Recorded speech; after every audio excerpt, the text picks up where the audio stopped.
সন্ত ৰামপাল গুৰু মহাৰাজ হৈছে এনে এজন মহাপুৰুষ যিজনে নিজৰ সত্য ভক্তি, তত্ত্বজ্ঞান, কৰোণা আৰু সেৱাৰ বলত সমাজত এক নতুন আদৰ্শ বলৱৎ কৰিছে। সন্ত ৰামপাল গুৰু মহাৰাজৰ নেতৃত্বত তেওঁৰ সকলো সৎলোক আশ্ৰমে কৰা বিস্ময়কৰ সমাজ কল্যাণমূলক কামে সমাজখনক সোণালী ভৱিষ্যতৰ এক নতুন আশা দেখুৱাইছে। সন্ত ৰামপাল গুৰু মহাৰাজৰ পৰা নাম দীক্ষা গ্ৰহণ কৰাৰ পিছত লাখ লাখ লোকৰ কৰ্কট ৰোগ, এইডছ আদি দুৰাৰোগ্য ৰোগ নিৰাময় হ'ল। সন্তজনাৰ জ্ঞানৰ পৰা অনুপ্ৰাণিত হৈ তেওঁৰ অনুগামীসকলে লাখ লাখ ইউনিট ৰক্তদান কৰে। সন্তজনাই লাখ লাখ ভগ্নী কন্যাৰ যৌতুকমুক্ত বিয়াৰ আয়োজন কৰালে। সন্তজনাই লাখ লাখ মানুহক ড্ৰাগছ আসক্তিৰ পৰা মুক্ত কৰিলে। কোটি কোটি ধ্বংসপ্ৰাপ্ত পৰিয়াল শান্তিত লাগিল। সন্তজনাৰ আশ্ৰমত সমাৱেশৰ সময়ত বিনামূলীয়া চকুৰ চিকিৎসা আৰু দন্ত চিকিৎসাৰ ব্যৱস্থা কৰা হয়। সন্ত ৰামপাল গুৰু মহাৰাজৰ দ্বাৰা পৰিৱেশ সুৰক্ষাৰ উদ্দেশ্যে সময়ে সময়ে বৃহৎ পৰিসৰত বৃক্ষৰোপণ কৰা হয়।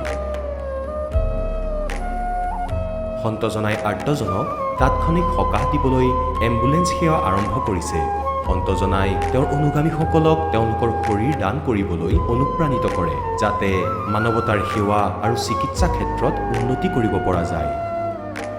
সন্ত ৰামপাল গুৰু মহাৰাজৰ সকলো আশ্ৰমত প্ৰতিদিনে বিনামূলীয়া ধৰ্মভোজৰ আয়োজন কৰা হয়, য'ত প্ৰতিবাৰেই প্ৰতিটো জাতি, প্ৰতিটো ধৰ্মৰ মানুহে একেলগে বহি ভোজন কৰে।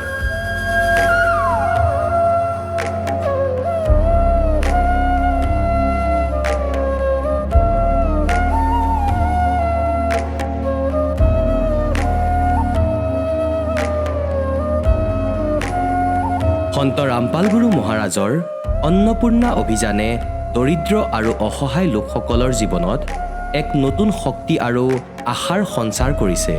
ঘৰে ঘৰে খাদ্য সামগ্ৰী আৰু প্ৰয়োজনীয় সাহায্য প্ৰদান কৰি সন্ত ৰামপাল গুৰু মহাৰাজে মানুহক দুখ আৰু অসহায় অৱস্থাৰ সৈতে যুঁজিবলৈ শক্তি প্ৰদান কৰিছে।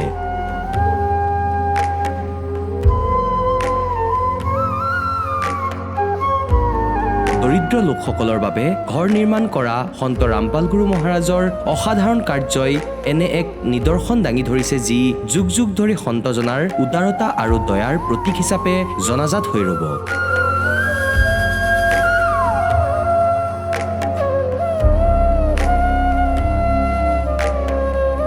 সন্ত ৰামপাল গুৰু মহাৰাজৰ আশ্ৰমত সহস্ৰাধিক বৃদ্ধ বৃদ্ধাই শ্ৰদ্ধা আৰু মৰমেৰে জীৱন যাপন কৰাৰ সুযোগ পায়। তেওঁলোকৰ থকা খোৱাৰ আৰু স্বাস্থ্যৰ সম্পূৰ্ণ দায়িত্ব সন্ত ৰামপাল গুৰু মহাৰাজে বহন কৰে।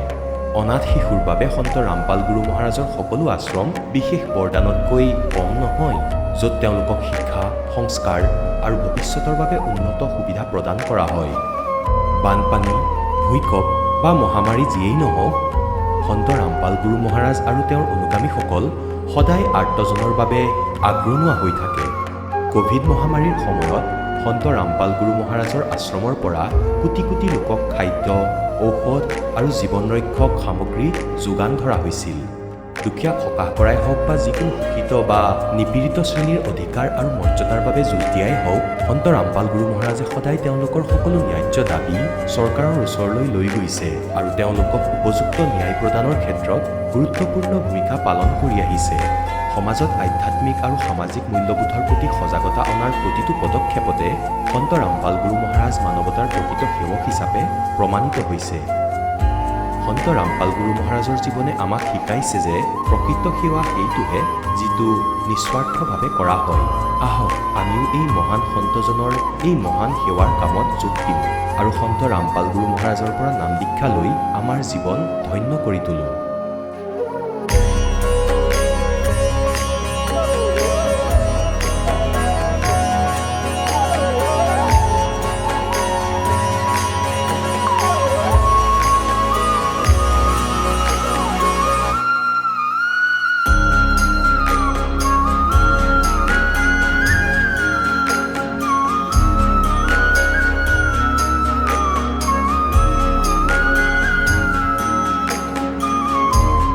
আপোনালোকক পৰিয়ালৰ সৈতে সৎলোক আশ্ৰমলৈ আন্তৰিকতাৰে আমন্ত্ৰণ জনোৱা হ'ল।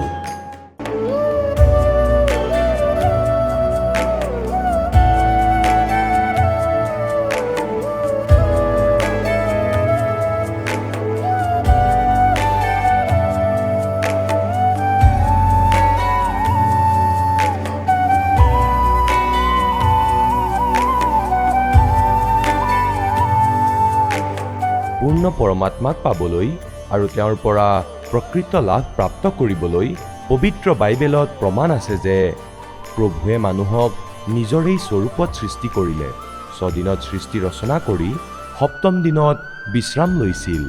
কোৰাণ শ্বৰীফত প্ৰমাণ পোৱা গৈছে যে স্বয়ং খুদাই হজৰত মহম্মদক কৈছে যে মই তোমাক সেই পৰমাত্মাৰ মহিমা ক'বলৈ পঠিয়াইছোঁ। সেইজন পৰমাত্মা হৈছে কবীৰ, যিজনে 6 দিনত সৃষ্টি ৰচনা কৰি 7ম দিনত সিংহাসনত আৰোহণ কৰিলে। তেওঁৰ খবৰ কোনোবা বাখবৰ তত্ত্বদৰ্শী সন্তক সুধি চাওকচোন। অনুগ্ৰহ কৰি অৱশ্যেই শুনক জগতগুৰু তত্ত্বদৰ্শী সন্ত ৰামপাল গুৰু মহাৰাজৰ অমৃত বচন। নমস্কাৰ দৰ্শকসকল, বছৰ বছৰ ধৰি পূজা পাঠ, ব্ৰত উপবাস আৰু দেৱ দেৱীৰ ভক্তি কৰাৰ পিছতো যদি জীৱনৰ পৰা ৰোগ, দুখ, কষ্ট আৰু অশান্তি দূৰ নহয়, তেন্তে নিশ্চয় মনত এটা প্ৰশ্ন উঠে, সঁচাকৈয়ে আমি শুদ্ধ ভক্তি কৰিছোঁনে? আজি আমি আপোনালোকক শুনাম অসমৰ বৰপেটা জিলাৰ মাজনী দাসীৰ জীৱনৰ এক আশ্চৰ্যজনক কাহিনী। দীৰ্ঘদিন ধৰি দেৱ দেৱীৰ পূজা আৰু ধৰ্মগ্ৰন্থ অধ্যয়ন কৰাৰ পিছতো তেওঁ জীৱনত প্ৰকৃত শান্তি বিচাৰি পোৱা নাছিল। কিন্তু যেতিয়া তেওঁ তত্ত্বদৰ্শী সন্ত ৰামপাল গুৰু মহাৰাজৰ তত্ত্বজ্ঞান বুজি নাম দীক্ষা গ্ৰহণ কৰিলে, তেতিয়াৰ পৰাই তেওঁৰ জীৱনত আহিল এক অলৌকিক পৰিৱৰ্তন। তেওঁৰ বহুদিনীয়া চুগাৰ, হাৰ্টৰ সমস্যা, আঁঠুৰ বিষ ভাল হোৱাৰ লগতে মানসিকভাৱে অসুস্থ পুত্ৰও সম্পূৰ্ণ সুস্থ হৈ উঠিল। এই সকলো কেনেকৈ সম্ভৱ হ'ল? আহক মাজনী দাসীৰ মুখেৰে শুনো তেওঁৰ জীৱনৰ এই অনুপ্ৰেৰণাদায়ক সত্য কাহিনী। নমস্কাৰ মহাশয়া। নমস্কাৰ। মহাশয়া, কি নাম আপোনাৰ? মাজনী দাসী। মহাশয়া, আপুনি ক'ৰ পৰা আহিছে? বৰপেটা ডিষ্ট্ৰিক্ট, অসমৰ কেৰকেৰীয়া চেউনীৰ পৰা। আপুনি সন্ত ৰামপাল গুৰু মহাৰাজৰ পৰা নাম দীক্ষা কেতিয়া লৈছিল? 31 অক্টোবৰ। সন্ত ৰামপাল গুৰু মহাৰাজৰ পৰা নাম দীক্ষা লোৱাৰ আগতে আপুনি কেনেধৰণৰ ভক্তি সাধনা কৰিছিল? মই হিন্দু সমাজত প্ৰচলিত 33 কোটি দেৱতাৰে সাধনা কৰিছিলোঁ। আৰু সেই সাধনাবোৰ আপুনি কেনেধৰণে কৰিছিলে সেই বিষয়ে অলপ জনাওক। সাধনা মই ব্ৰতৰ পৰা আৰম্ভ কৰি শিৱৰ ব্ৰত, দুৰ্গা মাতাৰ ব্ৰত, একাদশী ব্ৰত, ব্ৰতৰ পৰা সকলো ব্ৰত কৰিছিলোঁ। আৰু এই লাষ্টত শ্ৰীকৃষ্ণৰ পূজাত সাধনা কৰি আছিলোঁ। তাৰপিছত মই গ্ৰন্থবিলাক পঢ়িছিলোঁ, ধৰ্মগ্ৰন্থবিলাক, এই বিষ্ণু পুৰাণ, মাৰ্কণ্ড পুৰাণ, বামুণ পুৰাণ, ৰামায়ণ, মহাভাৰত চবেই মই অধ্যয়ন কৰিছিলোঁ। আপুনি পৰম্পৰাগত যি সাধনা কৰি আছিল, সেই সাধনাৰ দ্বাৰা আপোনাৰ কিবা লাভ হৈছিলনে? লাভটো অনুভৱ কৰা নাছিল, লাভ একোৱে হোৱা নাছিল, বহুত ক্ষতি হৈছিল। তথাপিতো মই ভক্তি সাধনাটো কৰিয়ে আছিলোঁ। লাষ্টত বিষ্ণু পুৰাণ কণ্টিনিউ পঢ়ি থকা আছিলোঁ। পঢ়োঁতে পঢ়োঁতে পঢ়োঁতে গুৰুৰ বিষয়ে পাইছিলোঁ, কিন্তু ক'ত কেনেকৈ গুৰু ল'ম সেইটো ভাবি পোৱা নাছিলোঁ। সেইবিলাক পঢ়ি থাকোঁতে থাকোঁতে থাকোঁতে মই ভক্তিৰ পৰা ভগৱানৰ এখন সন্ত ৰামপালজী মহাৰাজে লিখা অনমল গ্ৰন্থ পাইছিলোঁ। তাত কিন্তু মই বিষ্ণু পুৰাণৰ লগত মিলাই চাইছিলোঁ। তেতিয়া সেই ভক্তি সাধনাটো বেলেগ বেলেগ আছিল। তেতিয়াৰ পৰা মই বিষ্ণুৰ সাধনা নকৰা হ'লোঁ, ভক্তিৰ পৰা ভগৱানৰ কিতাপখন মই বহুত গুৰুত্ব দি পঢ়িলোঁ। পঢ়োঁতে পঢ়োঁতে তাৰে ভক্তিটো সম্পূৰ্ণ বেলেগ। ব্ৰহ্মা বিষ্ণু মহেশ্বৰৰ মাতা পিতা আছে, জন্ম মৃত্যু হয়, এইবিলাক পাইছিলোঁ। তেতিয়া মই কাক কেনেকৈ কি কৰিম এনেকৈ ভাবতে থাকোঁতে থাকোঁতে লাষ্টত পঢ়ি থাকোঁতে মই কণ্টেক্ট নাম্বাৰ পাইছিলোঁ। তাতে কণ্টেক্ট নাম্বাৰত কণ্টেক্ট কৰিছিলোঁ। কণ্টেক্ট কৰাৰ পিছত আপুনি কেনেকৈ তেখেতৰ পৰা নাম দীক্ষা ল'লে? কণ্টেক্ট কৰোঁতে মই পাইছিলোঁ। পাওঁতে সেই মই গুৱাহাটী আহিলোঁ। গুৱাহাটীৰ ওচৰত আমাৰ সোণাপুৰত নামদান কেন্দ্ৰ আছে, সেইটো যোগাযোগ কৰিলোঁ। তেনেকৈ সেইমতে মই আহিছিলোঁ।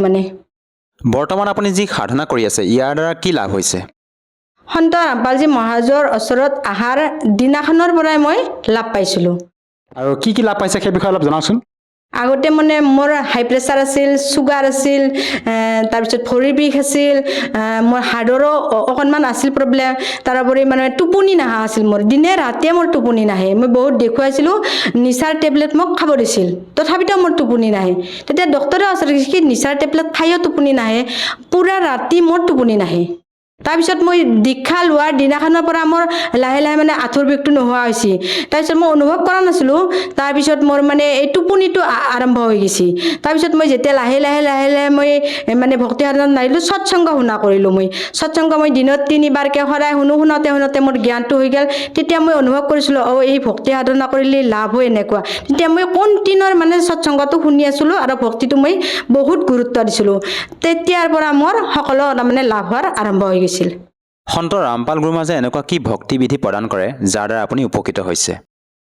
সন্ত ৰামপালজী মহাৰাজে শাস্ত্ৰ বৰ্ণিত আমাৰ প্ৰমাণিত মানে জ্ঞানটো বুজায় আমাৰ মানে প্ৰতিখন শাস্ত্ৰ প্ৰতিটো জাতিৰ মানে গীতা বেদ বাইবেল পুৰাণ সকলোৰে মানে যিটো আছে প্ৰমাণিত জ্ঞানটো আমাক মানে ল'ব দিয়ে আমি দেখি শুনি চাই জ্ঞানটো ল'ব লাগে লৈ মাত্ৰ আমি ভক্তি সাধনা কৰাৰ কাৰণে আমাৰ লাভটো হয় মহাশয়া আমাৰ ভাৰতবৰ্ষত লাখৰ তুলনাত আধ্যাত্মিক গুৰু আছে তেনে ক্ষেত্ৰত আপুনি ক'লে যে সন্ত ৰামপাল গুৰু মহাৰাজে কেৱল শাস্ত্ৰ অনুকূল ভক্তি বিধি প্ৰদান কৰি আছে এইটো কেনেকৈ প্ৰমাণ কৰি দেখুৱাব মোৰতো সন্ত ৰামপালজী মহাৰাজৰ ওচৰত অহাৰ আগতে আৰু মই এজন গুৰু খুজিছিলোঁ মানে আৰু ধৰ বেলেগ গুৰুৰ মই জ্ঞানটো মই শুনিছিলোঁ আৰু শাস্ত্ৰবিলাকতো পঢ়িছিলোঁ তেতিয়া মানে তেওঁলোকে শাস্ত্ৰত মানে যিটো আছে সেইটো আমাক গুৰু ৰহস্যটো কোনো দিনো কোৱা নাছিল সন্ত ৰামপালজী মহাৰাজে শাস্ত্ৰত যিটো মানে আমাক মানে কৈছে গুৰু ৰহস্যটো সেইটো আমাক কোনো গুৰুৱে আজিলৈ এতিয়ালৈ কোৱা নাই মহাশয়া আমি জানিব পাৰিছোঁ যে সন্ত ৰামপাল গুৰু মহাৰাজে প্ৰদান কৰা ভক্তি বিধিৰ দ্বাৰা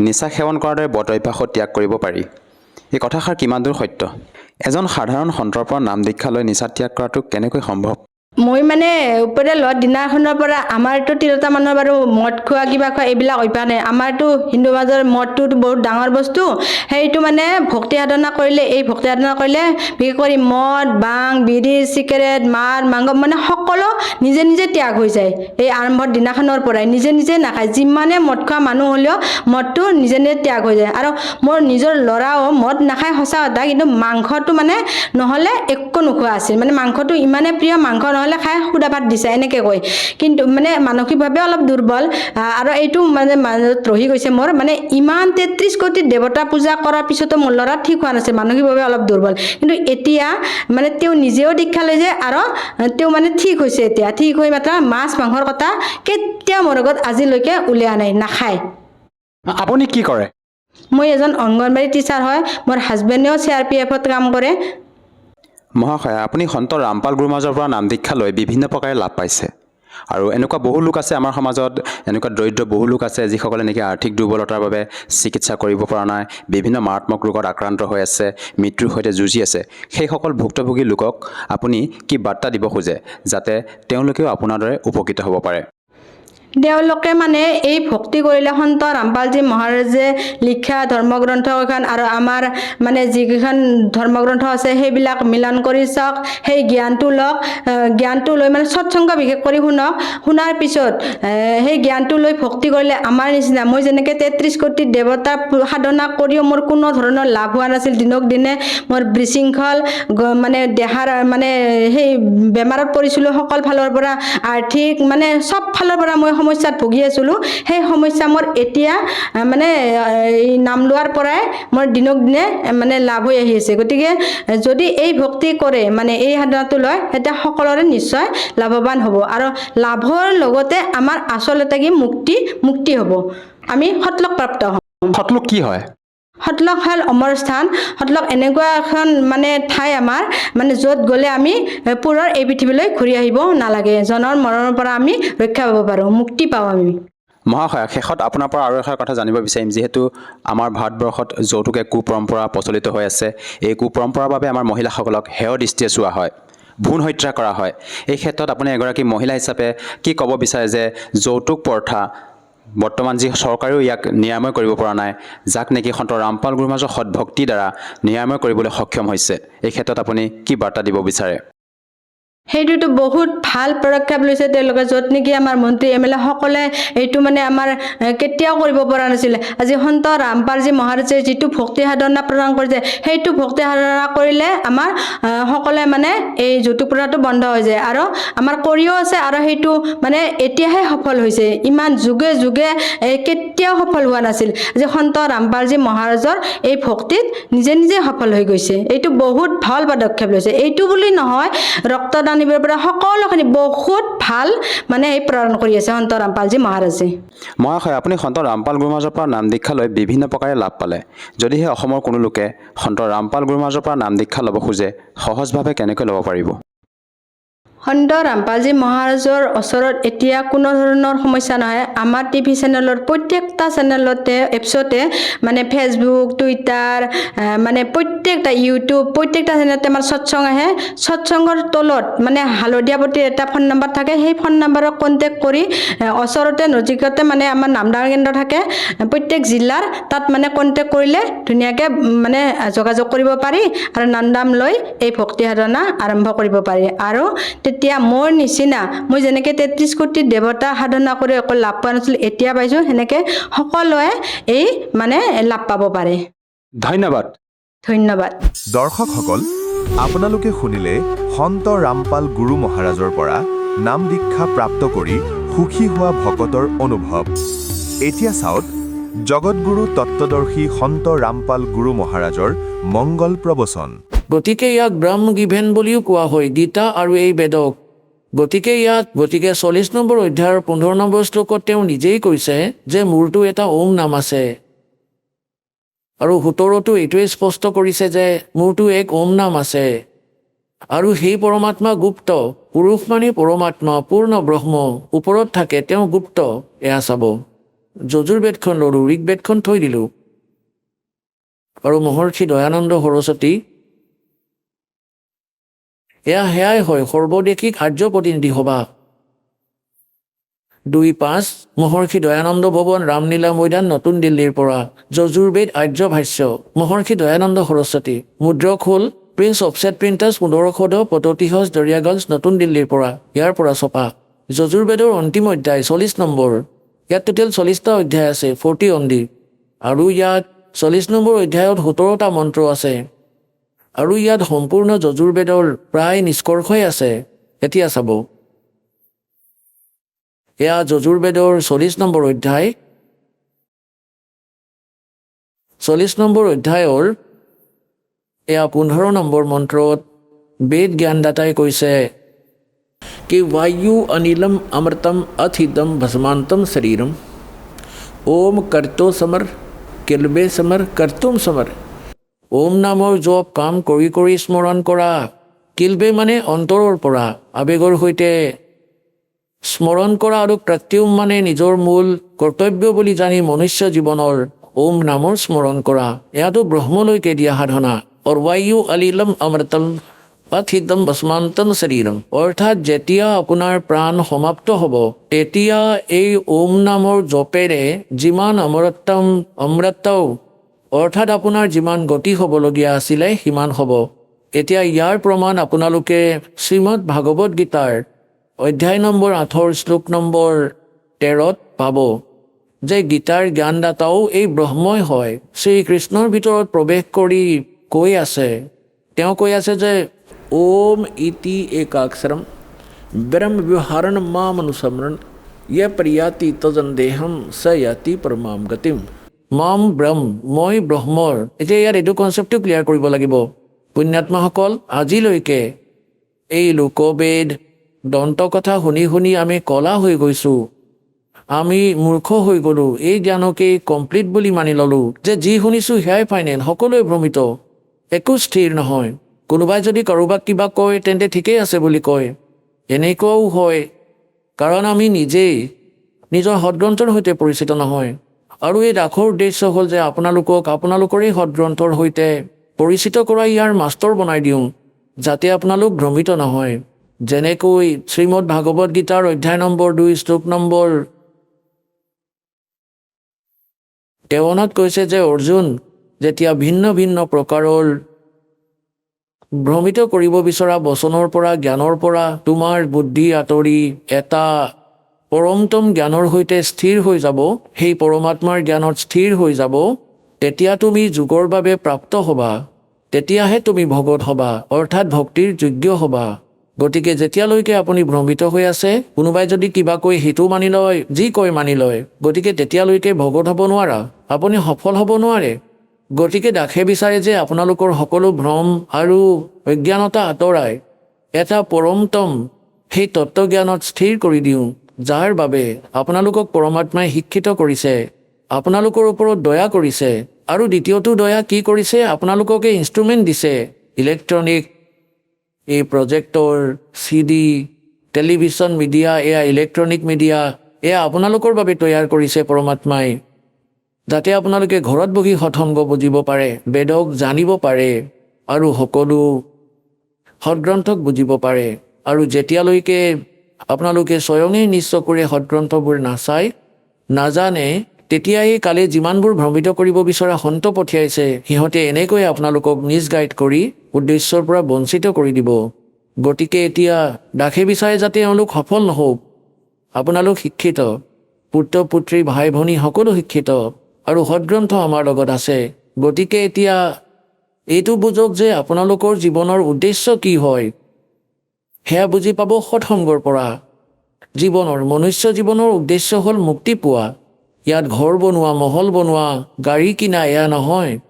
এয়াতো এডিশ্যনেল হয় বাই প্ৰডাক্ট হয় ভক্তিৰ এই দাসে যি আপোনালোকক ভক্তি দিব পৰমাত্মাই দিয়া এই সাধনাৰ দ্বাৰা আপোনালোকে যি সুখ গোটেই জীৱন বিচাৰি ফুৰে প্ৰাপ্ত কৰিব বিচাৰে সেয়া নাপায় গতিকে এই ভক্তিৰ সেয়া বাই প্ৰডাক্ট হয় সেয়াটো আপুনি এনেই পাব যেনেকৈ খেতিয়কে ঘেঁহু সিঁচে তেওঁৰ উদ্দেশ্য তুঁহ বনোৱা নহয় তেওঁৰ উদ্দেশ্য শস্য উৎপাদন কৰা হয় যাতে জীৱন ৰক্ষা হওক তুঁহটো নিজে নিজেই ওলাব তুঁহটো নিজে নিজেই হ'ব সেয়া হ'বই হ'ব গতিকে দাসে যি আপোনাক শাস্ত্ৰ অনুকূল সাধনা কৈ আছে তাৰ পৰাতো সাংসাৰিক সুখ আপুনি পাবই পাব আপুনি খোজক বা নোখোজক এইটো এনেকুৱাই সাধন গতিকে আপোনালোকক সকলো সৎগ্ৰন্থৰ সৈতে পৰিচিত কৰোৱাটো অনিবাৰ্য এতিয়া এয়া যি যজুৰ্বেদ অধ্যায় নম্বৰ 40ৰ মন্ত্ৰ নম্বৰ 15 আৰু 17ক বুজিবলৈ এই শ্ৰীমদ ভাগৱত গীতাই আপোনালোকক বহুত সহায় কৰিব কিয়নো শ্ৰীমদ ভাগৱত গীতাৰ 4খন বেদৰে সাৰাংশ হয়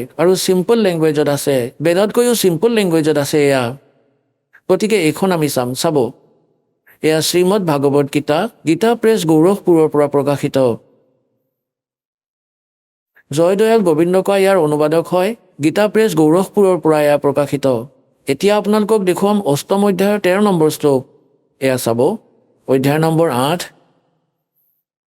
আৰু শ্ৰীমদ ভাগৱত গীতাৰ অধ্যায় নম্বৰ 8 শ্লোক নম্বৰ এয়া 13 আমি সংস্কৃত পঢ়িম আমি পঢ়া শুনা কৰা আমি শিক্ষিত ওম ইতি একাক্ষৰম ব্ৰহ্ম ব্যৱহাৰণ মামনুসমৰণ ये प्रियाति তদন্দেহম स याति परमाम गतिम 13 নম্বৰ ইয়াৰ অৰ্থ হ'ল যে মাম ব্ৰহ্ম এই গীতাৰ জ্ঞানদাতাই শ্ৰীকৃষ্ণত প্ৰৱেশ কৰি কৈ আছে মাম ব্ৰহ্ম মই ব্ৰহ্মৰ ওম ইতি একাক্ষৰম এই ওম এটা আখৰ হয় নাথিং এলছ আৰু ব্যৱহাৰম মাম অনুসমৰণ উচ্চাৰণ কৰি স্মৰণ কৰি ইয় প্ৰজাতি তজম দেহম উশাহ অৰ্থাৎ শৰীৰ এৰি যোৱাৰ সময়ত ভস্মান্তম শৰীৰম বেদত যজুৰ্বেদ অধ্যায় নম্বৰ 40ত মন্ত্ৰ নম্বৰ 15ত ভস্মান্তম শৰীৰ বুলি লিখা আছে আৰু ইয়াত লিখা আছে ইয়ে প্ৰিয়াতি তজম দেহম স ইয়াতি পৰমাম গতি ওমৰ পৰা পোৱা যি পৰম গতি আছে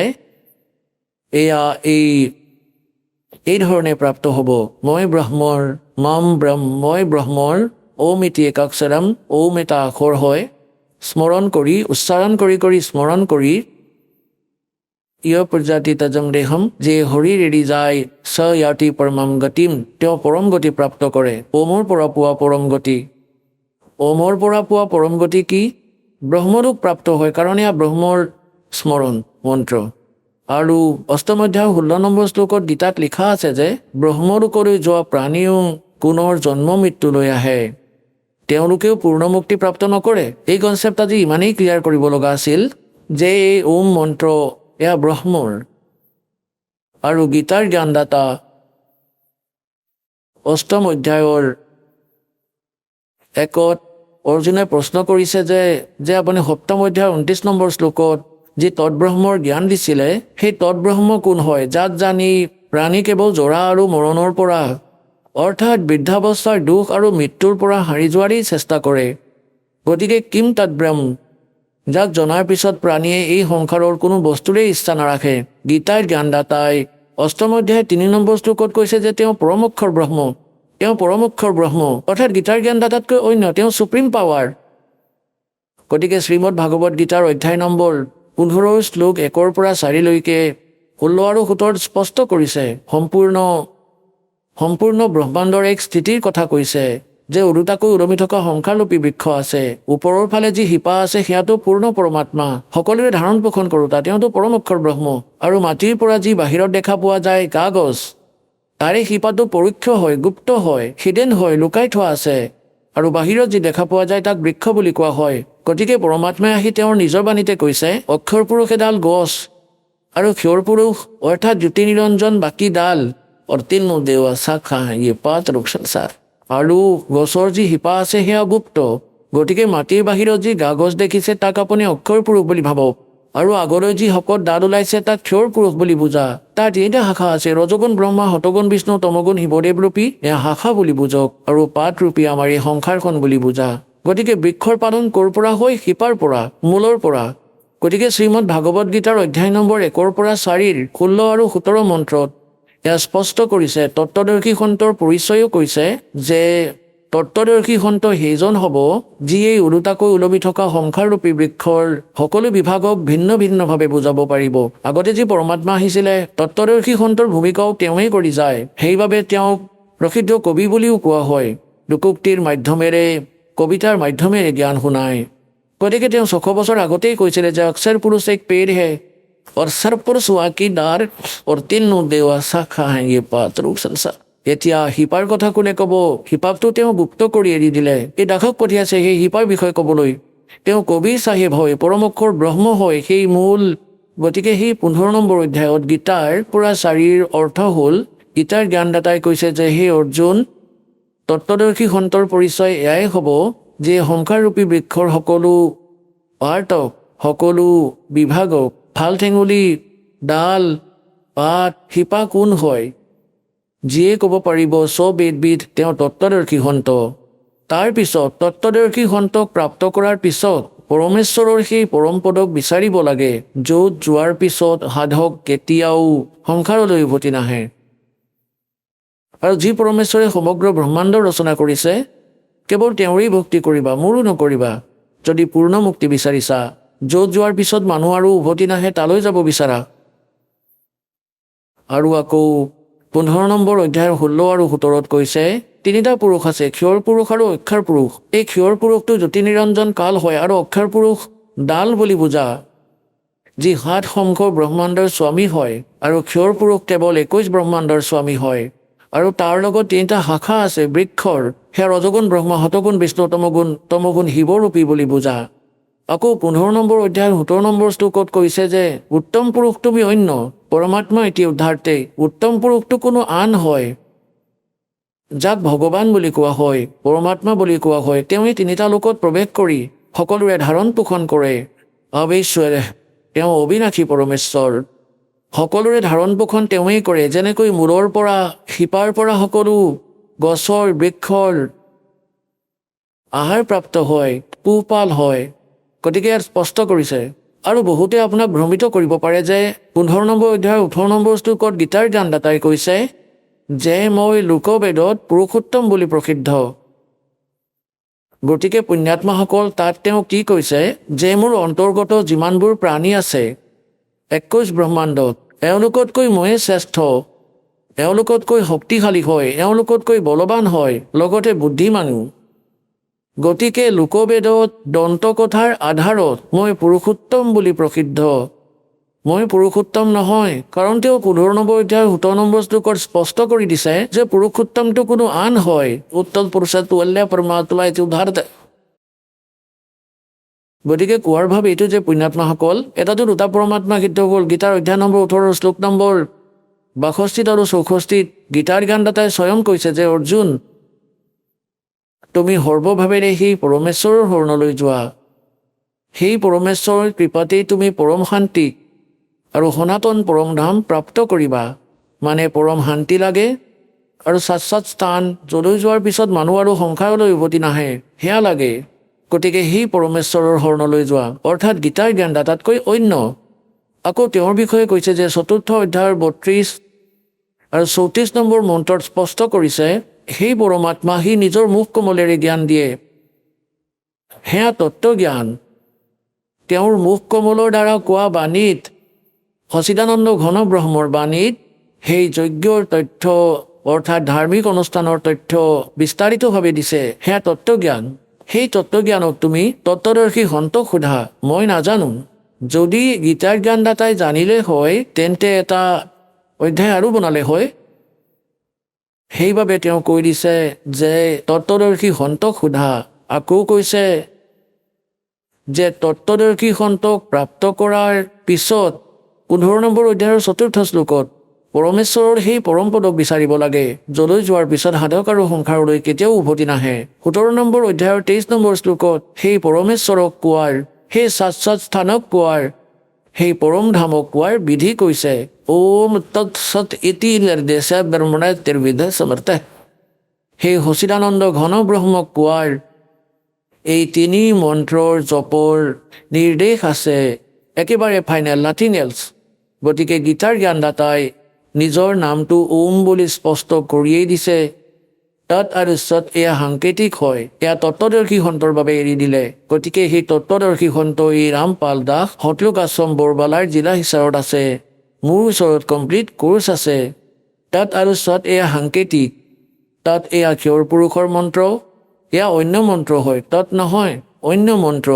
আৰু সৎ এয়া পৰমক্ষৰ ব্ৰহ্মৰ মন্ত্ৰ, জপ হয়, সেয়া অন্য মন্ত্ৰ হয়। তাক সাৰ শব্দ বুলিও কোৱা হয়, সাৰ নাম বুলিও কয়, আদি নাম বুলিও কয়। গতিকে এয়া কমপ্লিট কোৰ্চ হয় সেই পৰমেশ্বৰক পোৱাৰ। আৰু সেই কমপ্লিট কোৰ্চ তত্ত্বজ্ঞানৰ ভিতৰত আছে, যি পৰমাত্মাই স্বয়ঙে আহি কৈছে। তাত কমপ্লিট জ্ঞান আছে, কমপ্লিট কোৰ্চ আছে। প্ৰথম মন্ত্ৰ সৎনাম, তাৰপিছত সাৰ নাম, ইয়াৰ পৰা মুক্তি হ'ব। সেই সাধনা বেদত নাই, বেদত পৰমাত্মাৰ মহিমা আছে। পৰমাত্মা কবিৰদেৱে 600 বছৰ আগতে নিজৰ অমৃতবাণীত তত্ত্বজ্ঞানত কৈছিলে कि वेद मेरा भेद है, मैं ना मिलूं वेदन के माही और जौन वेद से मैं मिलूं, ये वेद जानते नहीं। এই 4খন বেদে মোৰ মহিমাৰে গুণগান কৰে, কিন্তু এই বেদত বৰ্ণিত বিধিৰে মোৰ প্ৰাপ্তি হ'ব নোৱাৰে। আৰু যি জ্ঞানৰ পৰা, যি বেদৰ পৰা, সেই তত্ত্ববেদৰ পৰা মোক পাবা, সেই জ্ঞান এই বেদত নাই। ये वेद जानते नहीं, वेद मेरा भेद है, मैं ना मिलूं वेदन के माही और जौन वेद से मैं मिलूं, ये वेद जानते नहीं। সেয়া ক'বলৈ স্বয়ঙেই পৰমাত্মা আহে। গতিকে আমাৰ যি প্ৰসংগ চলি আছে, আমি পুৰুষক সিদ্ধ কৰিব লাগে। পুৰুষ মানে পৰমাত্মা। এয়া চাব, শ্ৰীমদ ভাগৱত গীতাখন থৈ দিলোঁ, যজুৰ্বেদখন লৈ ল'লোঁ। এইখনো মহৰ্ষি দয়ানন্দ সৰস্বতীৰ দ্বাৰাই অনুবাদিত। এইখন ইয়াৰ পৰাই প্ৰকাশিত, সেইখনেই হয় যিখন অলপ আগতে পঢ়ি আছিলোঁ। এইখন সেইখনেই।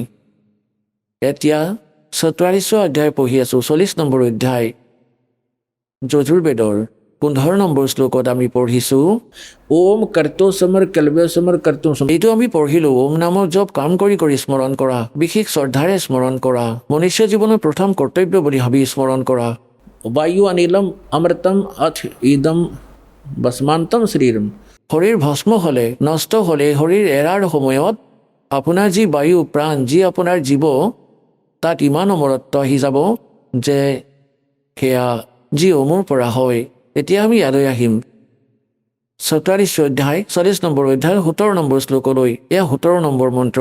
ইয়াত লিখা আছে, হে মনুষ্য, যেনেকৈ জ্যোতিস্বৰূপী ৰক্ষক মোৰ পৰা, এই বেদৰ জ্ঞানদাতাই কৈছে মোৰ পৰা, অবিনাশী যথাৰ্থ কাৰণত আচ্ছাদিত মুখৰ সমতুল্য উত্তম অংগৰ প্ৰকাশ কৰা হয় বুলি হ'ব লাগিছিল।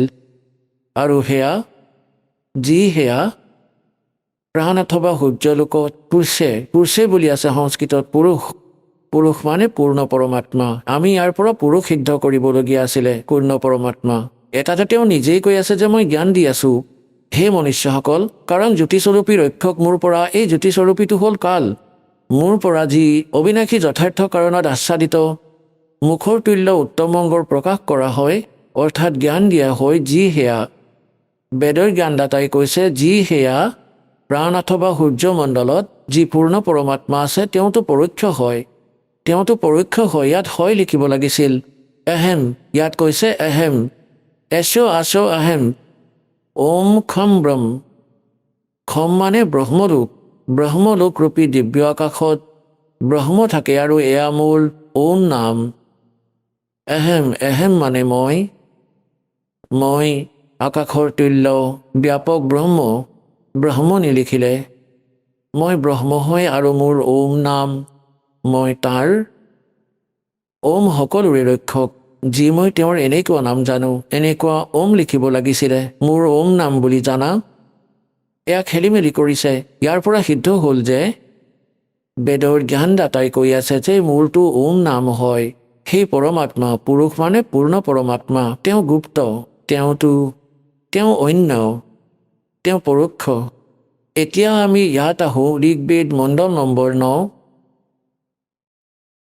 আৰু সূক্ত নম্বৰ 1 মন্ত্ৰ নম্বৰ এতিয়া 8 আৰু 9 স্পষ্ট কৰিম প্ৰথমতে আমি পুৰুষৰ অৰ্থ এওঁলো কৰি এই ইঞ্জিনিয়াৰসকলৰ পৰাই ল'ব লাগিব নহ'লে আপোনালোকক ভ্ৰমিত কৰি দিব পুৰুষ মানে মানুহ বুলি ক'ব পুৰুষ কিয়নো পৰমাত্মা মানুহৰ দৰেই হয় সেইবাবেই প্ৰথম পুৰুষ তেওঁৱেই হয় ছেকেণ্ড পুৰুষ আমি মনুষ্যসকল তাত প্ৰথম পুৰুষ কিয়নো যেনেকৈ পবিত্ৰ বাইবেলত লিখিছে যে পৰমাত্মাই মনুষ্যসকলক নিজৰ দৰেই বনাইছে গতিকে তেওঁ পুৰুষ তেওঁ পৰমাত্মা আমিও পুৰুষ কিন্তু আমি নাশবান আমি তেওঁৰ ডুপ্লিকেট চেহেৰা তেওঁৰ আকাৰৰ দৰেই মিলাজুলা মনুষ্য সদৃশ গতিকে যিসকলক ভগৱানে পাইছে গৰীবদাস চাহেবদেৱে কৈছে নিজৰ অমৃতবাণীত হামৰে হি উনিয়াৰ হে হামৰা সৰ্জনাৰ আমাৰেই ৰূপৰ হয় আমাৰ ভগৱান আমাক সৃষ্টি কৰোতাজন সেই পৰম পিতা এতিয়া ইয়াত পুৰুষ যি আছে এই ভগৱান পৰমাত্মাৰ ফালে সংকেত দিছে যদিও তেওঁলোকে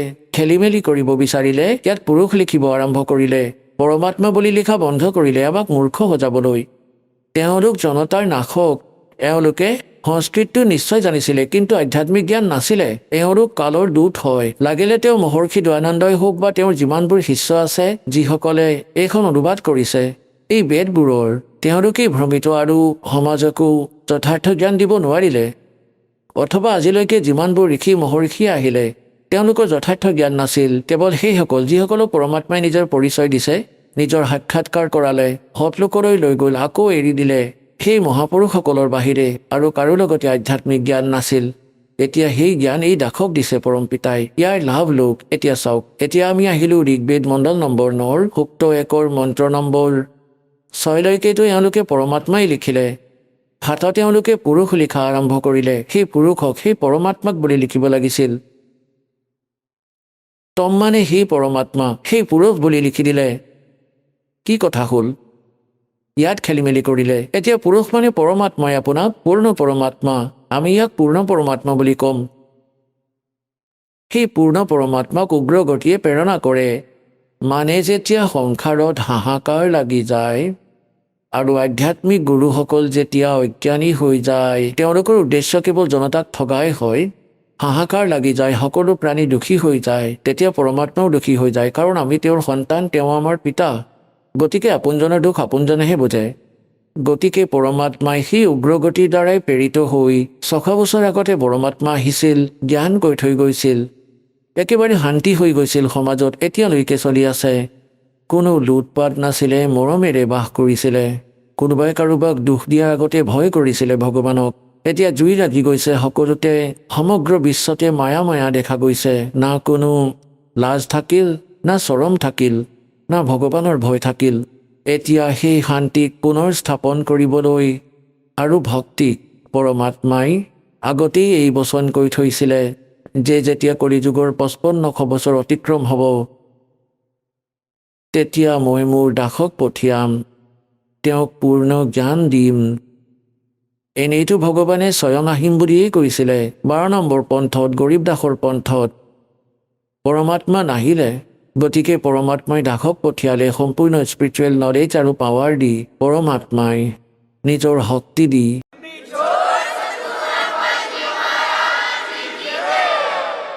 এতিয়া পুনৰ স্থাপন হ'ব শান্তিৰ এতিয়া ইয়াত কি কৈছে যে সেই পৰমাত্মাক ইয়াৰে উগ্ৰগতিয়ে মানে ভয়ানক স্থিতিয়ে প্ৰেৰণা কৰে তেতিয়া সেই পৰমাত্মাই শুভ্ৰ শৰীৰ এটা সুন্দৰ শৰীৰ ধাৰণ কৰি ইয়াতে প্ৰকট হয় যেনেকৈ 600 বছৰ আগতে আহিছিলে সেই সময়তো সম্পূৰ্ণ আধ্যাত্মিক মাৰ্গত লুটপাত চলি আছিলে ভূত প্ৰেতৰ পূজা হৈছিলে সকলোকে ভ্ৰমিত কৰি ৰাখিছিলে তেতিয়া পৰমাত্মাই আহি পুনৰ স্থাপন কৰিছিলে আৰু 64 লাখ শিষ্য হৈ গৈছিল সেই শিপিনী, যাক শিপিনী তাঁতী বুলি কোৱা হৈছিলে। যদি সেই পৰমাত্মা নাহিলে হয় 600 বছৰ আগতে ভাৰতবৰ্ষলৈ, 64 লাখ শিষ্য হোৱাটো কোনো বালকৰ খেল নহয়। আৰু সকলোকে পৰমাত্মাই ভক্তিৰে চাৰ্জ কৰি দিলে, তেওঁলোকক সুখ দিলে, তেওঁলোকৰ যি আহিবলগীয়া সন্তান আছিল তেওঁলোক ভাল আত্মা হ'ল। গতিকে এতিয়ালৈকে চলি আছিলে, আমাৰ সমাজত শান্তি আছিলে। কিন্তু 50 বছৰৰ পিছৰ পৰা এতিয়া লাহে লাহে বিপদ আহিব ধৰিছে। এতিয়াতো নুসুধিবই, হে ভগৱান, যলৈ চাব মায়াই দেখা পাব। কোনোবাই মদ খাই আছে, কোনোবাই মাংস খাই আছে মুকলিকৈ, তেনেকুৱা হাহাকাৰ। কোনোবাই ভাং খাই আছে, কোনোবাই বিড়ি খাই আছে। সকলো মানুহ দূষিত আৰু পৰিৱেশো দূষিত হ'ল। এতিয়া এই ভক্তিৰে পুনৰ স্থাপন হ'ব ভক্তিৰ আৰু বিশ্বত শান্তিৰ। এয়া পৰমাত্মাৰ বচন, এইটোতো হ'বই। এতিয়া চাওক কি লিখিছে, বেদে কি কৈ আছে পৰমাত্মাৰ বিষয়ে চাব। এতিয়া আমি ঋগ্বেদ মণ্ডল নম্বৰ 9 সূক্ত 1 মন্ত্ৰ নম্বৰ 8 পঢ়িম। এতিয়া সেই পুৰুষ মানে পৰমাত্মাক উগ্ৰগতিয়ে মানে ভয়ংকৰ স্থিতিয়ে প্ৰেৰণা কৰে আৰু ভাসমান শৰীৰক অৰ্থাৎ সুন্দৰ শৰীৰক সেই পুৰুষে সেই পৰমাত্মাই প্ৰাপ্ত কৰে। আৰু কি প্ৰকাৰে কৰে? এতিয়া ইয়াত লিখা আছে যে য'ত সেই শৰীৰ সেই পৰমাত্মাই 3 প্ৰকাৰে আনৰ বাৰণ অৰ্থাৎ কল্যাণ কৰিবৰ বাবে মধুময় শৰীৰ পায়। সেই পৰমাত্মাক বুজা 3 প্ৰকাৰে আনৰ পালন কৰিবলৈ, ধাৰণ পোষণ কৰিবলৈ, কল্যাণ কৰিবলৈ 3 প্ৰকাৰৰ শৰীৰ ধাৰণ কৰে। 3 প্ৰকাৰৰ এটা প্ৰকাৰটো আপোনালোকক কৈ দিলোঁ যে পৰমাত্মা ওপৰত থাকে, তাত তেওঁৰ শৰীৰৰ শোভা মনুষ্য সদৃশ হয়, দেখাত ৰজাৰ সমান। শিৰত মুকুট আছে, ছাতি আছে আৰু তখ্তত বহি আছে সিংহাসনত, আৰু তেওঁৰ এডাল নোমৰ গুৰিৰ সৈতে কোটি চন্দ্ৰ কোটি সূৰ্য মিলাই দিয়া এনেকুৱা পোহৰ সেই পৰমাত্মাৰ। এডাল নোমৰ গুৰিৰ বাকী শৰীৰৰ কিমান হ'ব অনুমান কৰিব পাৰে। আৰু যেতিয়া সেই পৰমাত্মাই দ্বিতীয় স্থিতিত আহে, এটা নৱজাত শিশুৰ ৰূপ ধাৰণ কৰে। এতিয়া দ্বিতীয় স্থিতিৰ কথা কৈছে চাব, ঋগ্বেদ মণ্ডল নম্বৰ 9 সূক্ত 1 মন্ত্ৰ। এতিয়া 9 পঢ়িম আমি, এয়া নৱম। ইয়াত লিখা আছে কি অভি ইমম অধন্যা উৎসনন্তি ধেনৱ। ধেনু মানে গাই, শিশু মানে বালক ৰূপধাৰী, সংজ্ঞ মানে পৰমাত্মা, ইন্দ্ৰাই পাত্ৰে। ইয়াৰ অৰ্থ হ'ল ইমম মানে সি, সৌম্য মানে পৰমাত্মাক, পুৰুষ মানে পৰমাত্মাক, কাৰণ এওঁলোকে ইয়াত সৌম্য মানে পৰমাত্মা। চাব, এই সূক্তৰে প্ৰথম মন্ত্ৰত সৌম্য শব্দটো আছে। ঋগ্বেদ মণ্ডল নম্বৰ 9 সূক্ত 1 মন্ত্ৰ 1 এই সৌম্য শব্দটো আছে। সৌম্য মানে পৰমাত্মা, গতিকে আমি ইয়াতো সৌম্যটোৱেই ল'ম। ঋগ্বেদ মণ্ডল নম্বৰ 9 সূক্ত 1 মন্ত্ৰ 9 সৌম্য শব্দটো আছে। সৌম্য সেই পৰমাত্মনক, সেই পুৰুষক, পৰমাত্মাক যিয়ে শিশু ৰূপ ধাৰণ কৰি আহে কুমাৰ অৱস্থাত মানে বাল্যৱস্থাত। অধ্যন্যা মানে অহিংসনীয় বুলি লিখি দিলে এওঁলোকে। অভিমানে পূৰ্ণৰূপেৰে সকলো প্ৰকাৰে, অধ্যন্যা মানে বিনা ধানাই, ধেনু মানে গাই। আমাৰ এই ক্ষেত্ৰত হাৰিয়ানাৰ ভিতৰত যি গাই, যিয়ে গাখীৰ দিয়া নাই, গৰ্ভধাৰণ কৰা নাই, তাক কোৱা হয় বিনা ধানাই বুলি, অধ্যন্যা। কাৰণ কিছুমান শব্দ আমাৰ লেংগুৱেজত, কিছুমান সংস্কৃতৰ, কিছুমান পঞ্জাৱীৰ, বাকী অন্য ভাষাৰো সমাৱেশ আছে। এতিয়া ইংলিছ শব্দও বহুত আহি গ'ল আমাৰ ভাষালৈ। ঠিক এনেকৈয়ে আগতেও আমাৰ শব্দ মিলিত হৈছে ভাষাৰ সৈতে। গতিকে অধ্যন্যা মানে বিনা ধানাই, অধ্যন্যা মানে পূৰ্ণৰূপেৰে কুমাৰী, আৰু ধেনু মানে গাই। সেই পৰমাত্মাই যেতিয়া শিশুৰূপ ধাৰণ কৰি আহে, তেওঁৰ প্ৰতিপালনৰ লীলা কুমাৰী গাইৰ দ্বাৰাই হয়, এয়াও বেদেই কয়। আৰু সেয়া কোনজন পৰমাত্মাৰ হৈছে? শ্ৰীকৃষ্ণৰ ইতিহাস জীৱনী আছেই আপোনালোকৰ। শ্ৰী ৰামচন্দ্ৰৰ জীৱনীও আপোনালোকৰ লগত আছে, যাক আপোনালোকে ভগৱান বুলি মানিছিল। ব্ৰহ্মা বিষ্ণু মহেশ্বৰৰ ইতিহাস দেখুৱাই দিয়ক, এওঁলোকে যদি কুমাৰী গাইৰ গাখীৰ খাইছে। গতিকে হু ইজ গড?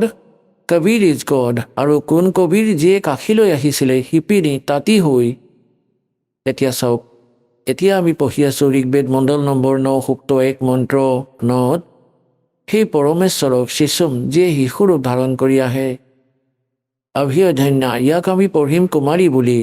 অভিধন্যা কুমাৰী, ধেনু মানে গায়, গায়ে তৃপ্ত কৰে, তেওঁৰ পালন কৰে। পালনৰ লীলা কুমাৰী গাইৰ দ্বাৰাই হয়। আৰু এয়া কোন পৰমাত্মাৰ হ'ল? কবিৰ ভগৱানৰ। আপোনালোকক কবিৰ সাগৰৰ পৰাই প্ৰমাণ কৰি দিছিলোঁ। আৰু যিসকল মহাপুৰুষক পৰমাত্মাই পালে আৰু সচখণ্ডলৈ লৈ গ'ল, আৰু যিসকলক পৰমাত্মাই পালে তেওঁলোক কোন কোন? আদৰণীয় ধৰ্মদাস চাহেবদেৱ, আদৰণীয় মুৰুকদাস চাহেবদেৱ, আদৰণীয় নানক চাহেবদেৱ, আদৰণীয় দাদু চাহেবদেৱ, আদৰণীয় গৰীবদাস চাহেবদেৱ, গাঁও চুৰাণী, জিলা জজ্জাৰৰ, আদৰণীয় শ্ৰী ঘিছা দাস চাহেবদেৱ, গাঁও খেখৰা, জিলা মেৰঠ, উত্তৰ প্ৰদেশৰ জন, আৰু আদৰণীয় স্বামী ৰামানন্দদেৱ।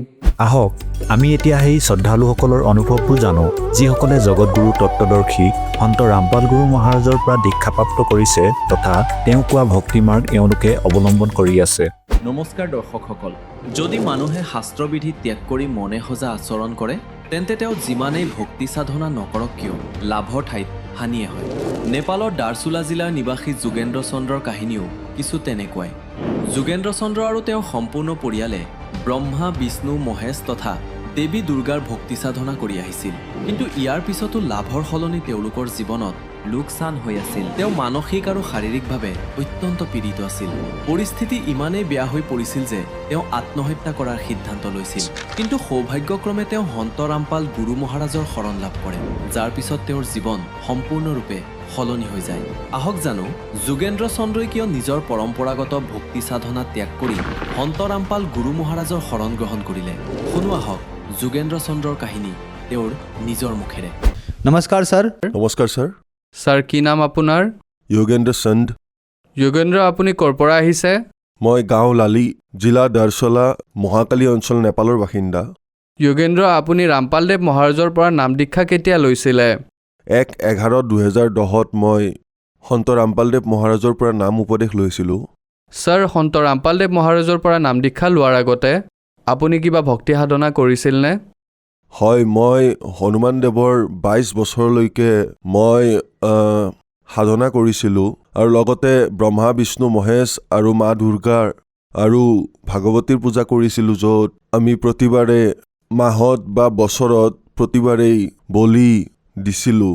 আৰু দুৰ্গা মাৰ পূজা বছৰত ভাগৱত আৰু হিন্দু সমাজৰ মতে যি ভাগৱত হয় সেয়া কৰিছিলোঁ, ন দুৰ্গাৰ পূজা কৰিছিলোঁ। আৰু য'ত বছৰত বহুত খৰচ হৈছিল কিন্তু লাভ একো পোৱা নাছিলোঁ আমি। ঘৰত বেছি সমস্যাহে হৈছিল। ঘৰত কেতিয়াবা মোৰ ল'ৰা ছোৱালী বেমাৰত পৰিছিল, কেতিয়াবা মা বেমাৰত পৰিছিল, আৰু ঘৰত হাই কাজিয়া বহুত বেছি হৈছিল। আৰু ভূত প্ৰেতৰ ইমান বেছি তাণ্ডৱ আছিল যে ঘৰত সকলো সময়ত সদায় সংঘাত আৰু হাই কাজিয়াৰ বাহিৰে আন একোৱে হোৱা নাছিল। আৰু দেউতা আৰু মাৰতো সদায়ে হাই কাজিয়া হৈছিল, যাৰ কাৰণে মই বহু সমস্যাৰ সন্মুখীন হৈছিলোঁ। আৰু গোটেই জীৱনটোত মানে পূজা ইমান কৰিছিল, মায়েও প্ৰায় বহুত বেছিয়ে পূজা কৰিছিল। মা দুৰ্গাৰ আমাৰ গাঁৱত যি ভগৱতীৰ মন্দিৰ আছিল তাত সদায়ে চাকি জ্বলাইছিল, সদায় তাত পূজা অৰ্চনা কৰিছিল। ঘৰতো মন্দিৰ সাজি লোৱা হৈছিল য'ত প্ৰতিদিনে পূজা কৰিছিল। কিন্তু সেই পূজাৰ পৰা একো লাভো হোৱা নাছিল আৰু দিনে ৰাতিয়ে ঘৰত কাজিয়া আৰু ঘৰত ইমান সমস্যা হৈছিল যে আমি বহুত ধাৰত পৰিবলগীয়া হৈছিল। আমাৰ প্ৰায় 18-20 লাখ টকাৰ ধাৰ হৈ গৈছিল। গতিকে মই বহুত চিন্তাত আছিলোঁ যে এই ধাৰো বাঢ়ি গৈ আছে আৰু ঘৰত একো লাভেই হোৱা নাছিল। আৰু শ্ৰীমতীও বহুত বেমাৰত আছিল। তেওঁৰ এখন ভৰিত সদায়ে বহুত বিষ অনুভৱ কৰিছিল। ছাৰ, আপুনি কৈছে যে আপোনাৰ বহুত বেছি সমস্যা আছিল। সন্ত ৰামপালদেৱ মহাৰাজৰ পৰা নাম দীক্ষা লোৱাৰ পিছত আপোনাৰ সমস্যা সমাধান হ'লনে? হয়, বহুত বেছি ভাল হ'ল। মোৰ মানসিক চাপ বহুত আছিল আৰু যি শৰীৰত মোৰ বিষ আছিল, বেকবনত পেৰালাইছৰ চিকাৰো হৈছিলোঁ। এইফালে ইয়াৰ পৰা গোটেই শিৰ ব্লক হৈ গৈছিল আৰু এই শৰীৰ মোৰ দুৰ্বল হৈ গৈছিল। প্ৰায় 50-52 কেজিৰ হৈ গৈছিলোঁ মই নিজেই। ইমান চিন্তাত আছিলোঁ যে মোৰ কি হ'ব, আৰু মই ভাবি আছিলোঁ যে শৰীৰ একেবাৰে কামৰ যোগ্য নাছিল। মই মানে এক্সাৰচাইজো বহুত বেছি কৰিছিলোঁ আগতে, আৰু এসময়ত এনেকুৱা আছিল যে মই 500 বেন আৰু 500 চিট-আপ আৰ্মিত থকাৰ বাবে মই সকলো এক্সাৰচাইজ কৰিছিলোঁ। 5 কিলোমিটাৰ ডিবিটি আৰু এইবোৰ এক্সাৰচাইজ কৰিছিলোঁ মই। কিন্তু মোৰ এনেকুৱা হৈছিল এসময়ত এই 500 বেন চিট-আপ লগোৱা মানুহজনৰ এসময়ত এখোজো আগবাঢ়িবলৈ সমস্যা হৈছিল। তেতিয়া মই বুজিলোঁ যে এই জীৱনটো ব্যৰ্থ হৈ গৈছে। এতিয়া মই কি কৰোঁ? তেতিয়া মই ভগৱানক বিচাৰিলোঁ। হে ভগৱান, মা দুৰ্গাক প্ৰাৰ্থনা কৰিলোঁ, হে মা মোৰ শৰীৰটো ঠিক কৰি দিয়া। মই বহু সমস্যাৰ সন্মুখীন হৈছোঁ, মগজুৱে কাম নকৰা হৈ গৈছে। তেতিয়া তাৰপিছত কোনো ফালৰ পৰা যেতিয়া লাভ নাপালোঁ, তেতিয়া মই আত্মহত্যা কৰা পৰ্যন্ত ভাবিব লৈছিলোঁ, কৰিম বুলি ভাবিছিলোঁ। কিন্তু মই যেতিয়া সন্ত ৰামপালদেৱ মহাৰাজৰ শৰণলৈ আহিলোঁ, তেতিয়া মই আৰাম পালোঁ আৰু মোৰ এই অল্পায়ুত যি মৃত্যু আছিল সেয়া সন্ত ৰামপালদেৱ মহাৰাজে আঁতৰাই দিলে। মোৰ পত্নী বহুত বেমাৰত আছিল, যি এই পেট ফুলি একদম ডাঙৰ পেট হৈ গৈছিল। সেইকাৰণে যেতিয়া ইয়াৰে ডক্তৰক দেখুৱালোঁ, পিলিভিতত এজন ডক্তৰ আছে প্ৰীতি সিং, তেওঁৰ ওচৰলৈ গ'লোঁ আৰু তাত যোৱাৰ পিছত তেওঁ ক'লে যে এওঁৰ বচাটোতো একেবাৰে অসম্ভৱ, 99% ঠিক হ'ব নোৱাৰে আৰু এওঁক লক্ষ্ণৌলৈ লৈ যোৱা, ইয়াত আমি একো কৰিব নোৱাৰোঁ। বহুত ডাঙৰ হস্পিটেল আছিল, প্ৰীতি সিং বহুত ডাঙৰ ডক্তৰ আছিল তাৰ। লক্ষ্ণৌলৈ ৰেফাৰ কৰিলে তেওঁ, কিন্তু লক্ষ্ণৌলৈ আহি আকৌ তেওঁক মই ঘৰলৈ লৈ গ'লোঁ। নেপাললৈ যোৱাৰ পিছত কোনোবাই ক'লে যে চিটৱানলৈ লৈ যাবা। গতিকে তাত যোৱাৰ পিছত মই গম পালোঁ যে এতিয়া এওঁৰ বচাটো অসম্ভৱ। প্ৰায় 5 কিলোৰ ৰিপৰ্টত দেখুৱালে 5 কিলোৰ যি টিউমাৰ আছিল, এই 5 কিলোৰ টিউমাৰ বহুত ডাঙৰ হৈ যায়। ইয়াৰ বাবে খাবও নোৱাৰে, শুবও নোৱাৰে। গাঁৱত সকলোৱে ক'ব ধৰিলে যে এওঁ আৰু নাবাচে, 2-3 দিনৰ ভিতৰত এওঁৰ মৃত্যু হ'ব। সকলোৱে ক'বলৈ ধৰিছিল এনেকৈ, যি কাৰণে কি কৰিম ভাবি পোৱা নাছিলোঁ। সেইকাৰণে গুৰুদেৱক প্ৰাৰ্থনা কৰিলোঁ, সন্ত ৰামপালদেৱ মহাৰাজক।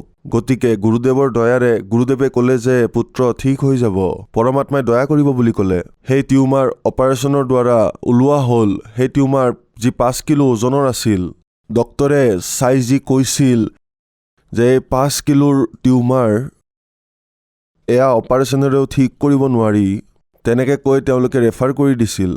উত্তৰ প্ৰদেশৰ তিলিপিঠৰ ওচৰত যি ডক্তৰ আছে প্ৰীতি সিং, তেওঁক দেখাওঁতে তেওঁ কৈছিলে যে ভাই, এওঁৰ পেটতো ডাঙৰ টিউমাৰ আছে, এওঁৰ অপাৰেশ্যন হ'লেও বচাৰ সম্ভাৱনা একেবাৰে নাই, আমাৰ দ্বাৰা নহ'ব বুলি কৈ লক্ষ্ণৌ লৈ যাবলৈ ক'লে। গতিকে যেতিয়া আমি তাৰ পৰা গুচি আহিলোঁ ঘৰলৈ, তাৰপিছত পত্নীৰ বাবে মই গুৰুদেৱক প্ৰাৰ্থনা জনালোঁ, সন্ত ৰামপালদেৱ মহাৰাজক। প্ৰাৰ্থনা কৰাৰ পিছত গুৰুদেৱৰ আদেশ আহিল যে ঠিক হৈ যাবা। গতিকে পৰমাত্মাৰ দয়াৰে সেই যি অপাৰেশ্যন ছাকচেছ হৈ গ'ল আৰু পত্নীৰ প্ৰাণ বাচিল। আজি প্ৰায় 5-6 বছৰ হৈ গ'ল মোৰ পত্নী সুস্থ অৱস্থাত আছে। মোৰ পিতৃও এবাৰ আশ্ৰমলৈ আহিছিল আৰু ময়ো সেই সময়ত ছাৰ্ভিচত আছিলোঁ। তাৰ পৰা সত্যলোক আশ্ৰম বৰবালালৈ আহিলোঁ। গতিকে গুৰুদেৱক দৰ্শন কৰিবলৈ মই লাইনত আছিলোঁ। মোৰ পিতৃ আৰু আমিতো কিবা আলোচনা কৰি আছিলোঁ। ইমানতে পিতৃ অচেতন হৈ পৰিল আৰু তেওঁৰ এই যি ডিঙি ইয়াৰ পৰা ঘূৰি ইয়ালৈকে আহি গ'ল।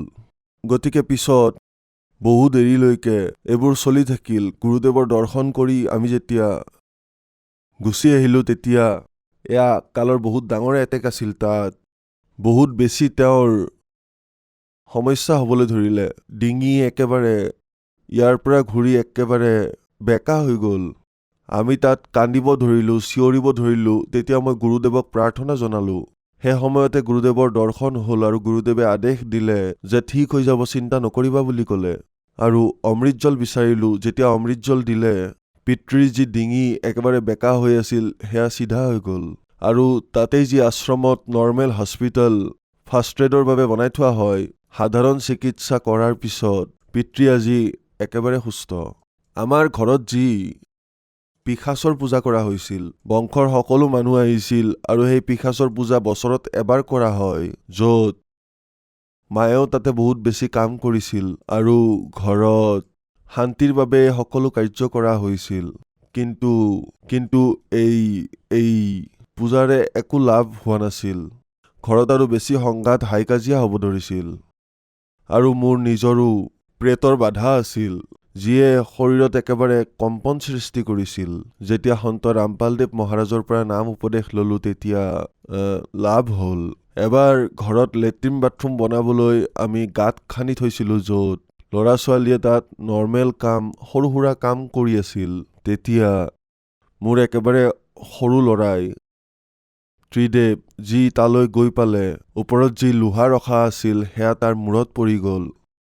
তাতেই সি বেহুচ হৈ গ'ল আৰু তাক উঠাই আমি দুয়ো, মোৰ পত্নী আৰু মই কান্দিবলৈ ধৰিলোঁ তাত, আৰু সি বেহুচ অৱস্থাত আছিল। গতিকে এই সময়তে গাঁৱৰ কেইজনমান লোক আহি ক'লে যে ইয়াক হাস্পতাললৈ লৈ যোৱা। মই ক'লোঁ যে ইয়াক হস্পিতাললৈ নিনিওঁ, যি হওক মোৰ গুৰুদেৱেই ঠিক কৰিব, সন্ত ৰামপালদেৱ মহাৰাজে বুলি ক'লোঁ। গুৰুদেৱৰ দয়াৰে সেই সময়তে তুৰন্তে ল'ৰাটো অলপ চেতনা পালে আৰু তাৰপিছত তাত গুৰুদেৱৰ মন্ত্ৰ চলালোঁ আমি। তেতিয়া বহুত ভাল পালে সি। 2-3 দিনতে ল'ৰাই বিনা ঔষধতে ঠিক হৈ গ'ল। যি গাঁত খান্দিবলৈ লোহা থোৱা আছিল সেয়া বৰ দীঘল আছিল আৰু হঠাতে ওপৰৰ পৰা পৰিল আৰু তাত এনেকুৱা কাঁইটৰ দৰে কিবা আছিল। তাৰ চিধা মূৰত লাগিলে আৰু প্ৰায় আধা ইঞ্চি প্ৰায় মূৰত সোমাই গ'ল একেবাৰে। ইমান তেজ বহুত বেছি ববলৈ ধৰিলে, নৰ্মেল হিচাপতকৈ বেছি। গুৰুদেৱক প্ৰাৰ্থনা কৰাৰ পিছত ঘৰতেই ঠিক হৈ গ'ল। মই নিচাৰো বহুত আসক্ত আছিলোঁ, যেনে মদ, চাধা, পাণ, গুটখা, ভাং সকলোবোৰে সেৱন কৰিছিলোঁ। যেতিয়া মই ঘৰলৈ গৈছিলোঁ ৰাতি 12 বজালৈকে মোৰ লগৰ যিমানবোৰ আছিল সকলো আহিছিল আৰু মোৰ ছুটি কেনেকৈ শেষ হৈ গৈছিল মই গমেই নাপাইছিলোঁ। প্ৰায় 15-20 বটল মদ লৈ গৈছিলোঁ আৰ্মিৰ পৰা। সেই সকলো শেষ কৰাৰ পিছত আৰু কেইবা হাজাৰ টকাৰ মদ আৰু খাইছিলোঁ মই। সঞ্চয় 1 টকাও হোৱা নাছিল। আজি 11 বছৰ ধৰি পৰমাত্মাৰ দয়াত মোৰ এইবোৰ খোৱাটো দূৰৰ কথা, যদি কোনোবাই খায়ো মই কওঁ এইবোৰ বেয়া বস্তু নাখাবা। মই যি দুখৰ মাজেৰে পাৰ হৈ আহিলোঁ, একেবাৰে মোৰ শৰীৰত যি পেৰালাইছৰ সমস্যা আছিল, আত্মহত্যা কৰাৰ মোৰ যি প্ৰবল ইচ্ছা জাগিছিল, এনে লাগিছিল যেন মই এই সংসাৰত হাৰি গৈছিলোঁ। গতিকে সন্ত ৰামপালদেৱ মহাৰাজৰ দয়াৰে আজি মই জীৱিত আৰু সন্ত ৰামপালদেৱ মহাৰাজৰ দয়াতে আছোঁ। গতিকে মোৰ যিবোৰ বেয়া বস্তু মই সেৱন কৰিছিলোঁ, মদ, মাছ, মাংস, ভাং, গুটখা, পাণ, চাধা, এই সকলোবোৰ অভ্যাস মোৰ নোহোৱা হ'ল। মানুহবোৰে ক'ব ধৰিলে ইমানবোৰ বেয়া কাম কৰি ভাল হৈ দেখুৱাইছে, কিন্তু আজি মোৰ অৱস্থা দেখি সিহঁতে নিজেই কয় যে ই সঁচাকৈয়ে আগতকৈ বহুত ভাল হৈ গৈছে, এতিয়া একো নিচাই নকৰে। মোৰো বৰ ভাল লাগে যেতিয়া মানুহে কয় যে ই নিচা নকৰে। আৰু মই ইমান নিচা কৰিছিলোঁ, দিনে ৰাতি মদ খাইছিলোঁ, আৰু য'ত মোৰ বন্ধুবোৰৰ লগতো সম্পৰ্ক বেয়া হ'বলৈ ধৰিলে আৰু পইচাৰো লোকচান হৈ আছিল। আজি সকলো পইচা সঞ্চয়ো হৈ আছে আৰু ঘৰত বহুত সুখ শান্তিও হৈছে। ছাৰ, মই আপোনাক সুধিব বিচাৰিম, আপুনি কি কাম কৰে? হয়, মই ভাৰতীয় সেনাৰ জোৱান। নেপালৰ যি গোৰ্খা ৰেজিমেণ্ট, নেঞ্জিয়া বুলি কয়, চেত্ৰী ইউনিট, তাত মই কৰ্মৰত। যিসকল মানুহে আজি আপোনাক টিভিত দেখি আছে আৰু তেওঁলোকৰো সেই একে সমস্যা হৈ আছে, কি ক'ব তেওঁলোকক?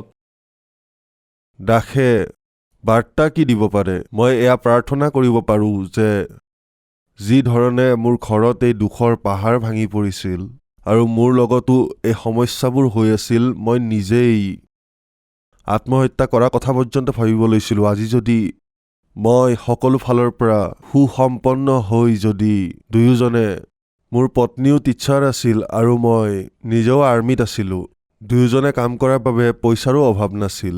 আজি গুৰুদেৱৰ দয়াত আজি যিহেতু মই সুস্থ হ'লোঁ, গতিকে মই ভক্ত সমাজক এয়াই প্ৰাৰ্থনা কৰিব বিচাৰোঁ যে যি প্ৰকাৰে মোৰ দুখক সন্ত ৰামপালদেৱ মহাৰাজে ঠিক কৰিলে, আপোনালোকেও এই যি কিতাপ জ্ঞান গংগা আৰু এই যি চেনেলত সৎসংগ আহে তাৰ তলত হালধীয়া শাৰীত যি নম্বৰ দিয়া হয় তাত যোগাযোগ কৰি কিতাপ বিচাৰিব পাৰে আৰু নিজৰ কল্যাণ কৰাব পাৰে। ধন্যবাদ ছাৰ। সৎ চাহেব।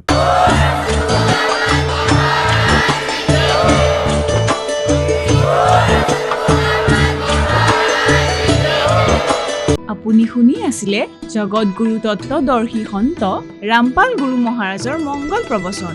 অধিক জানিবৰ বাবে ভিজিট কৰক www.rampalguru.org জগতগুৰু rampalji.org।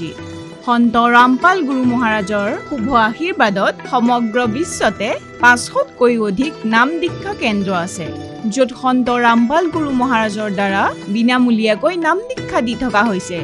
আপোনাৰ ওচৰৰ নাম দীক্ষা কেন্দ্ৰৰ ঠিকনা জানিবলৈ সম্পৰ্ক কৰক 7082208528।